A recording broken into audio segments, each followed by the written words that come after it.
వచ్చే ఎన్నికల్లో గెలుపు కోసం వైసీపీ అడ్డదారులు తొక్కుతోంది. ఎలాగైనా నెగ్గాలన్న ఉద్దేశంతో భారీ కుట్రలకు తెరతీస్తోంది.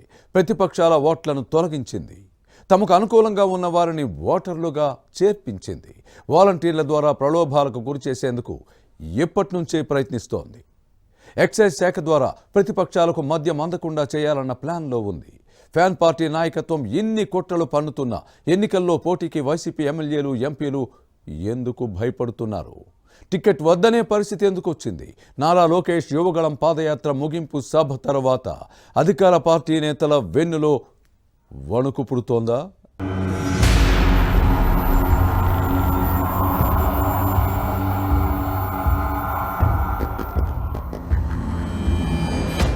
రాష్ట్రంలో వైసీపీకి బాగా పట్టున్న జిల్లాల్లో ఉమ్మడి నెల్లూరు జిల్లా ఒకటి. 2019 ఎన్నికల్లో జిల్లాలోని అన్ని సీట్లను సొంతం చేసుకుంది. కానీ ఇప్పుడు పరిస్థితులు పూర్తిగా తారుమారయ్యాయి. టీడీపీ నేత నారా లోకేష్ యువగళం పాదయాత్రతో మరింత దిగజారిపోయాయి. ఏకంగా 3 ఎమ్మెల్యేలు యువగళానికి వెన్నుదన్నుగా నిలిచారు. ఓవైపు లోకేష్ పాదయాత్రతో పాటు చంద్రబాబు బహిరంగ సభలకు జనం పోటెత్తితే, మరోవైపు సీఎం జగన్ కార్యక్రమాలకు ప్రజలు ముఖం చాటేశారు. ఫ్యాన్ పార్టీ నేతల సామాజిక సాధికార బస్సు యాత్ర తుస్సుమంది. రోజు రోజుకి వైసీపీ ప్రభుత్వం పట్ల ప్రజల్లో వ్యతిరేకత పెరుగుతోంది. ఈ పరిణామాలు ఆ పార్టీ నేతలను ఉక్కిరిబిక్కిరి చేస్తున్నాయి.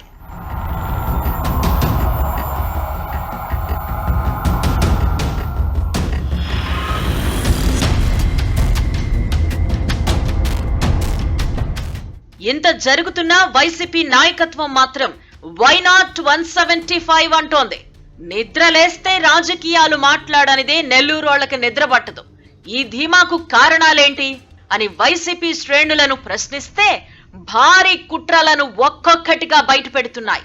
ఒక్కో నియోజకవర్గంలో 10,000 నుంచి 15,000 ఓట్లను తొలగించారట.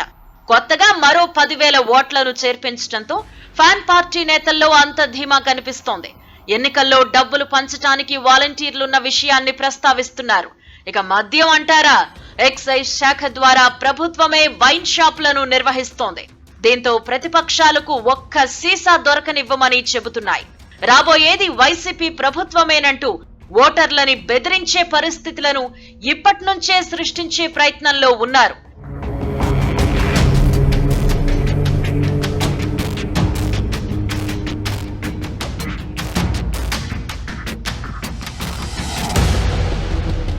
పోలింగ్ బూత్ల వారీగా ఏజెంట్లని కొనేస్తాం, దొంగ ఓట్లు గుద్దించేస్తాం అనే ధోరణి కనిపిస్తోంది. కాదు కూడదంటే పోలింగ్ స్టేషన్ల దగ్గర సీన్ క్రియేట్ చేస్తామని హెచ్చరిస్తున్నాయి ఫ్యాన్ పార్టీ శ్రేణులు.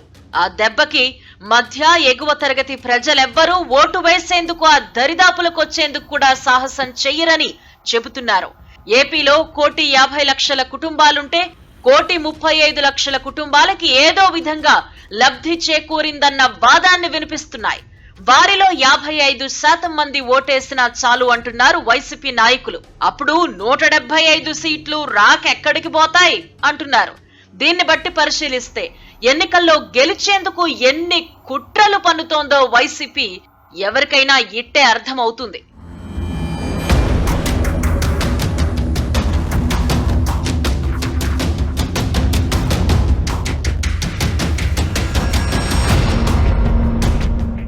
మరోవైపు జగన్ ప్రభుత్వం పట్ల ప్రజల్లో ఉన్న వ్యతిరేకతను అంచనా వేస్తున్న ఎంపీలు, ఎమ్మెల్యేలు వచ్చే ఎన్నికల్లో పోటీకి వెనకడుగు వేస్తున్నారు. నెల్లూరు పెద్దారెడ్లు సైతం కుట్ర ప్లాన్ బాగానే ఉందంటున్నారు. కానీ అది వర్కౌట్ కాకపోతే పరిస్థితి ఏంటని ప్రశ్నిస్తున్నారు.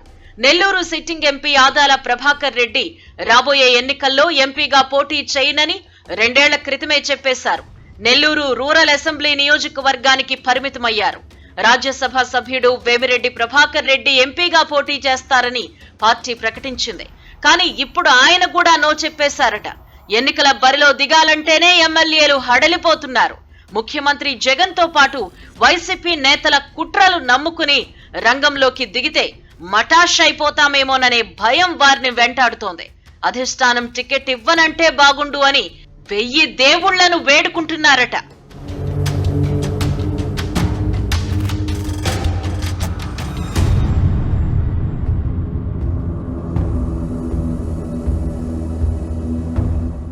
నారా లోకేష్ యువగళం ముగింపు సభకు భారీగా జనం తరలివచ్చారు. వారిలో వృద్ధులు, మహిళలు అధికంగా ఉండడంతో వైసీపీ నేతలు ఆలోచనలో పడ్డారు. వామ్మో, ఇంత జనమా అనుకుంటూ వచ్చే ఎన్నికల్లో పోటీ చెయ్యాలా వద్దా అనే సందిగ్ధంలో ఉన్నారు. ప్రజలను భయపెట్టి ముఖ్యమంత్రి సభలకు తీసుకొస్తే జగన్ ప్రసంగం ప్రారంభం కాగానే జనం పారిపోతోన్న విషయాన్ని గుర్తు చేస్తున్నారు. పోలీసులతో కట్టడి చేయిస్తున్న గోడలు, బారికేడ్లను దూకి జారుకోవడం దేనికి సంకేతమనే చర్చ జరుగుతోంది. ప్రభుత్వంపై ప్రజల్లో వ్యతిరేకత మొదలై ప్రతిపక్షాల ప్రభంజనం ప్రారంభమైతే దానిని ఆపడం ఎవరి తరం కాదు అంటున్నారు. యువగళం ముగింపు సభకు లక్షల మంది హాజరు కావడంతో వైసీపీ నేతల గుండెల్లో రైళ్లు పరిగెడుతున్నాయి. ఫ్యాన్ పార్టీ ఎంపీలు, ఎమ్మెల్యేలు మరింత భయాందోళనకు గురవుతున్నారు. ఇప్పుడే ఇలా ఉంటే మున్ముందు పరిణామాలు ఎలా ఉంటాయోనని తలుచుకుని హడలిపోతున్నారు వైసీపీ నేతలు.